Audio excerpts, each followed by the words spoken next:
How do you get rich? Well, I'll never forget the story of two boys who advertised in a local newspaper that they were running a training course on how to fly an airplane, but neither of them knew how to fly the airplane.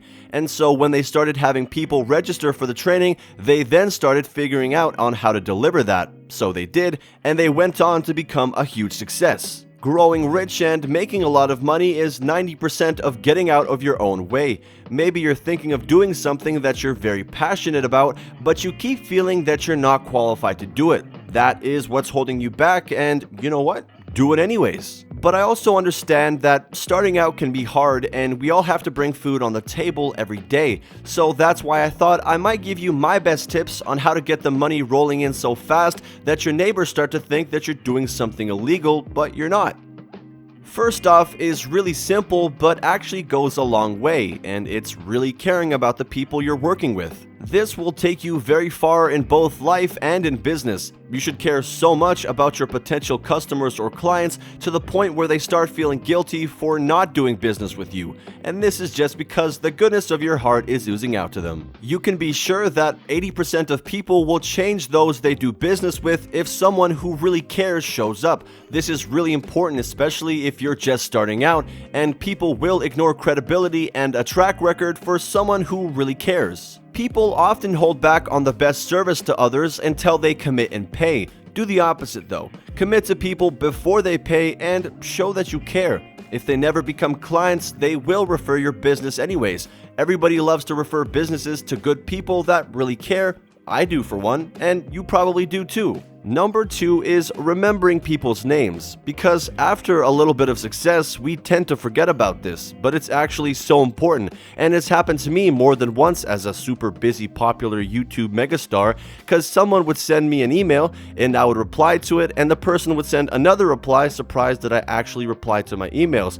I mean, that's the purpose of an email, but it's because I personalized it at the end of the day. I use their names and I have my name in there as well. Because generally, people want to relate with others and they love it when you say their names in more settings than one, but especially when they're not expecting it. They just want to do business if you care that much and they appreciate it. And here's another pro tip. If they have a complex last name, learn to pronounce it correctly if you're going for a face-to-face meeting, for example, and they will absolutely appreciate it. Number 3 is short answers. When the question of how much do you charge comes up, keep your answer short. The simpler is generally the better, as most people self-sabotage when they go talking for long about pay. Just talk short, say it, and shut up. Let them ramble, don't do the rambling yourself. If they can't afford it, that's okay as well. Talk about other things except the payment talk. Don't try to get them to see how they can afford it. That is not your business, that's their business. If they really want it, they will figure something out. If they open up about their finances to you, of course you can suggest, but always remember that it's none of your business. Don't stick your nose in what doesn't concern you, just make sure to answer short and move on. Number 4 is defenselessness. Don't defend yourself or your value. Whoever you have to defend your value to will not do business with you. And I'll never forget something my coach mentioned. He said his highest paying clients gave him the least amount of problems. The problems always come from those who you bend your back for. Don't defend yourself. This is a pristine sign of confidence. Number 5 is offsetting what people already pay for. Think about this little thing when doing business. Who are my potential clients paying right now that they won't have to after they start paying me? Simple but profound. This is not trying to justify your value to anyone. Instead, this is useful for marketing. People don't want to increase their expenses. If you show them that they can actually reduce their expenses by doing business with you, they will jump in instantly. Making money can take a while, but reducing expenses can be instant and sudden. So think about what you offset. Number 6 is be a badass. Money loves badass people, so don't be apologetic. Don't try to be like others, embrace your differences. In fact, people will fall in love with you for your differences, so what's different about you? Not behavioral things that will change over time, rather this is about your story. What's unique about your story? So own it and be a badass. Number 7 is learn how to keep your emotions out of your investments. Most people freak out if they're either making a lot of money or their investments are tanking. But the one thing that separates the seasoned investor and the newbies is the ability to handle emotions. Emotions in investing are always dangerous, since you're prone to making irrational decisions. Over the last 20 years, the market had 2 bear markets and 2 bull markets. I promise we're not talking about the zoo, we're talking about investing, although I don't know which zoo has a bull and a bear. Well, bear maybe. Anyways, we're getting off track. The 2 bear markets were approximately 50% down, and the last bull market was one of the best in history. All in all, the market went up 6.6% per year, so how come the average investor only got 2.5% per year? Well, the reason behind the underperformance is because most do the wrong thing at the wrong time. This means buying too much in excitement when stocks are high and selling in panic when it seems like the world is about to end.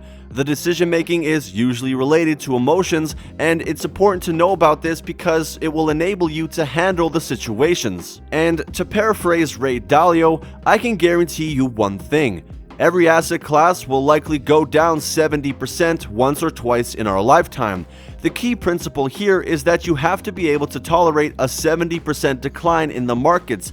If you can't, you better not be invested in stocks. Now, the good news is that this is a mindset problem. Instead of panicking when the market is crashing, you should think like Warren Buffett. If stocks go down, you buy more. If stocks go up, great. At number 8, we have know the effect of compounding interest and take advantage of it. There's a famous legend about the origin of chess that goes something like this. So when the inventor of the game showed it to the Emperor of India, the Emperor was so impressed by the new game that he said to the man, "Name your reward." The man responded, "Give me 1 grain of rice for the first square of the chessboard, 2 grains of rice for the next square, 4 for the next, and so on." The emperor agreed, amazed that the man had asked for such a small reward, or so he thought. After a week, the king realized that he was unable to fulfill his promise because on the 64th square, the king would have had to put more than 18 quintillion grains of rice, which is equal to about 210 billion tons. It's sufficient to cover the whole territory of India with a meter-thick layer of rice. And this is the power of the compounding effect, and Warren Buffett is probably the best-known investor to take advantage of this. He calls it the snowball effect. If you want to learn more about this extremely powerful effect, I suggest you watch this video where I tell you how to grow your money exponentially. So if you got any value from this video, make sure to hit the like button and subscribe to Profit Protection. Now, what is your favorite method for growing your money? Let me know in the comments below.